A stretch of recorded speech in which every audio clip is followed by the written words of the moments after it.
ప్రకాశం బ్యారేజీ వద్ద వరద ఉధృతి కొనసాగుతోంది. ప్రస్తుతం 5,04,969 క్యూసెక్కుల నీటిని బ్యారేజీ నుంచి దిగువకు విడుదల చేస్తున్నారు. మొదటి ప్రమాద హెచ్చరిక కొనసాగుతుంది. ప్రస్తుతం ఒకసారి కృష్ణమ్మ పరవళ్ళు ఏ విధంగా ఉన్నది ప్రస్తుతం మనం విజువల్స్లో చూడొచ్చు. బ్యారేజీ నుంచి దిగువకు వెళ్తున్నటువంటి కృష్ణమ్మ పరవళ్లను ప్రస్తుతం మనం విజువల్స్లో చూడొచ్చు.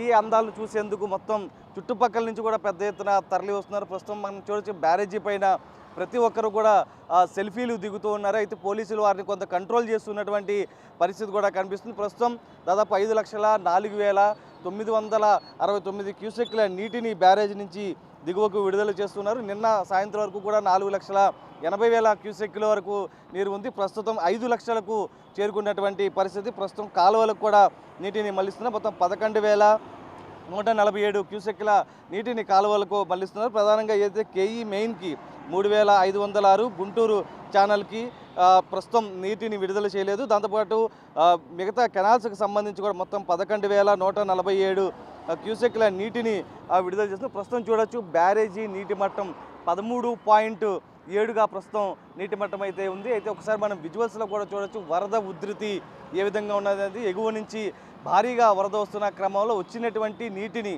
వస్తున్నట్లుగా కూడా అధికారులు దాదాపు 69 గేట్లను పైకెత్తి మరీ కూడా దిగువకు విడుదల చేస్తున్నారు. ప్రస్తుతం ఆ వాటర్ ఫ్లో ఏ విధంగా ఉందనేది కూడా ప్రస్తుతం మనం విజువల్స్లో చూడొచ్చు. ఇప్పటికే అలర్ట్ అయితే కొనసాగుతుంది. ఎగువ దిగువ ప్రాంతాల్లో ప్రజలు జాగ్రత్తగా ఉండాలంటూ కూడా ఇప్పటికే అధికారులు ఆదేశాలు జారీ చేయడం జరిగింది. అటు అధికారులు కూడా ఒకటి చెప్తున్నారు, ప్రజలకు ఎప్పుడు కూడా అందుబాటులో ఉండాలంటూ కూడా ఇప్పటికే సూచనలు చేసినటువంటి పరిస్థితి. అయితే దాంతోపాటు ఏదైతే ఎగువ ప్రాంతంలో ఉన్నటువంటి ఫెర్రీఘాట్ వద్ద అక్కడ ఏదైతే కొంత ఇళ్లలోకి వరద వచ్చే అవకాశం ఉన్న నేపథ్యంలో కూడా అందుకు తగ్గట్టుగా పునరావాస కేంద్రాలు కూడా ఏర్పాటు చేయడం జరిగింది. ప్రస్తుతం ఏదైతే విజయవాడ సిటీకి సంబంధించి, ఎందుకంటే రామలింగేశ్వర నగర్, తోట్లవల్లూరు దాకా పైన కొంత లోతట్టు ప్రాంతం కాబట్టి కొంత ఏదైతే ఇళ్లలోకి వరద వచ్చే అవకాశం ఉన్న నేపథ్యంలో ఇప్పటికే 39 పునరావాస కేంద్రాలను ఏర్పాటు చేశారు. ఏ క్షణానైనా వారిని తరలించేందుకు మొత్తం సన్నద్ధం చేసినటువంటి పరిస్థితి. ప్రస్తుతం ఏదైతే ఒకవైపు మరొక 50,000 పైన క్యూసెక్కులు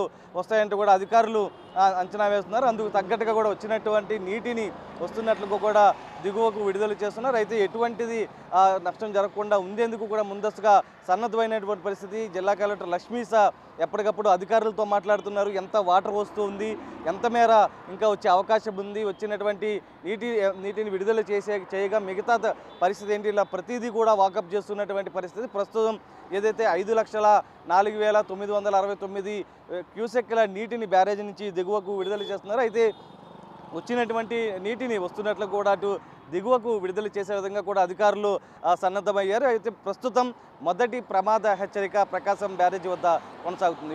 సాయితో నరసింహ, బిగ్ టీవీ, ప్రకాశం బ్యారేజీ.